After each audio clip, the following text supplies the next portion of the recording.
महाराष्ट्रनामा न्यूजमध्ये आपलं सर्वांचं स्वागत आहे। आज दिनांक 3 मार्च 2024 रोजी ऑल इंडिया पॅन्थर सेना राष्ट्रीय अध्यक्ष दीपकभाई केदार यांच्या आदेशावरून आणि ठाणे जिल्हा अध्यक्ष संदीप जाधव यांच्या नेतृत्वात केतन सातपे यांची मुरबाड तालुका अध्यक्षपदी नियुक्ती करण्यात आली आहे।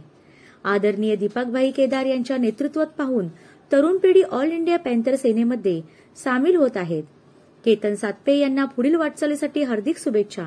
शुभेच्छुक जिल्हा अध्यक्ष संदीप जाधव, जिल्हा उपाध्यक्ष किरण वीर, जिल्हा महिला अध्यक्ष सुनीताताई शेंडगे, कल्याण महिला अध्यक्ष चंदाताई गाडे, मोहने महिला सचिव नीलमताई गोरे, अश्विनीताई गायकवाड, शहाड महिला संघटक तुषार भालेराव, रोहित गायकवाड, दीपक जाधव हे सर्व उपस्थित होते। अशाच नवनवीन बातम्यांसाठी चॅनलला सबस्क्राइबर नक्की करा आणि फेसबुकला पाहत असाल तर फॉलो करा।